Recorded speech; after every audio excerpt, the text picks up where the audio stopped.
Hi, my name's Al and today I'm going to show you how to bleed your Formula C1 brakes.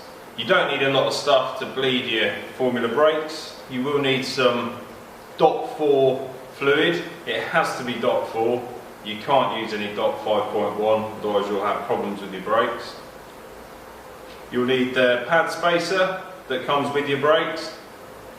If not, I'm sure you can find something of a similar thickness.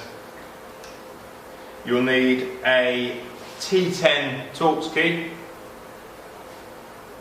and a Formula 2 syringe bleed kit.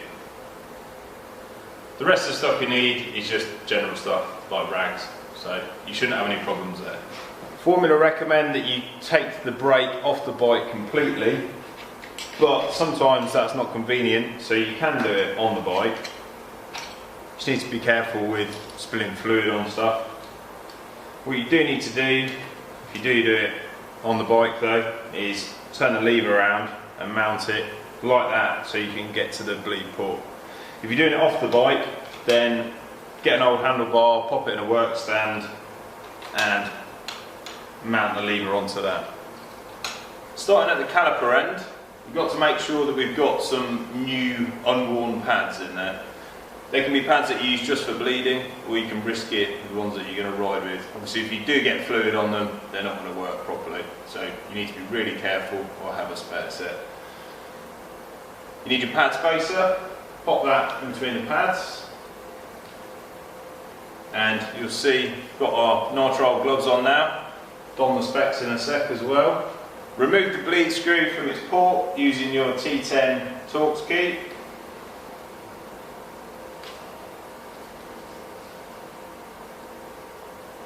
Put that somewhere safe and screw in your syringe, which has 15 ml of DOT 4 fluid in with no air bubbles. Screw that up nice and tight just with your fingers, and we're ready to move up to the lever. At the lever end, try not to forget your specs like I do. Remove the bleed screw just like on the caliper end.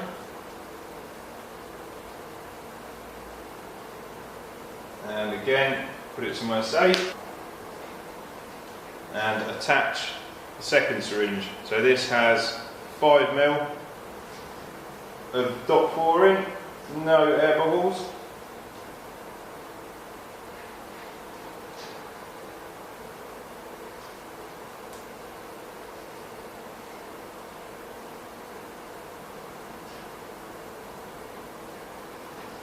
And we're screwing it into the lever, like so. With the syringes positioned like so, so any air floats to the top of each syringe and doesn't enter the system, because that's the whole point of the bleed process.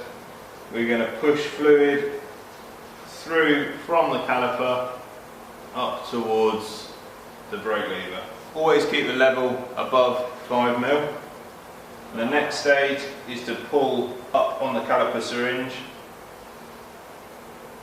to suck any air out the caliper. You'll see the fluid level drop in the lever syringe. So again, don't go past 5 ml.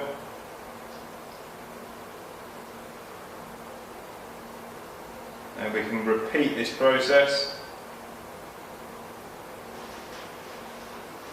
So pushing down on the plunger, pulling up and pushing down on the other to pass the fluid through the system. You should see air bubbles come out and enter the syringe. You keep repeating those steps until the bubbles stop appearing. When you're happy that you've removed all the air that you can, apply a little bit of pressure to the caliper syringe. Remove it from the caliper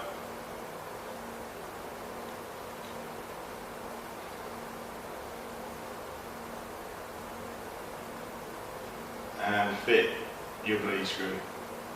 There's two parts to bleeding the lever. The first part involves pulling up on the plunger. Do this gently, otherwise you can damage the master cylinder, damage the bladder inside, and then push back down. Repeat this a few times.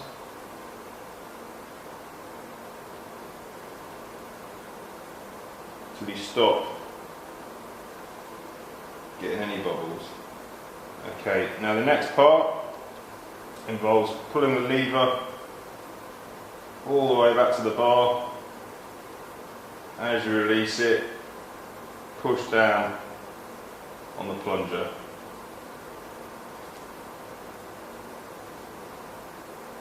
You can repeat this 3 or 4 times. There we go. Once you've done that, it should all be properly bled. So apply a bit of pressure to the plunger before removing the syringe and fitting our bleed screw.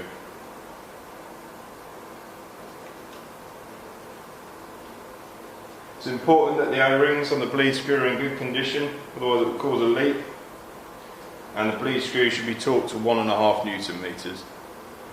Give the brake a good wipe down with some clean rags and some alcohol, and put everything back together. So brake back on if you had it off the bike, stick the wheel in, and have a good check. Make sure you haven't got any leaks.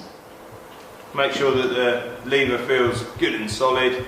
If it's spongy, you're probably going to have to bleed it again. Perhaps didn't do the best job you could have done. There's probably still some air in there. But this all feels good, nice and solid. So it's ready to go out and hit the trails. Thanks for watching. Cheers. See ya.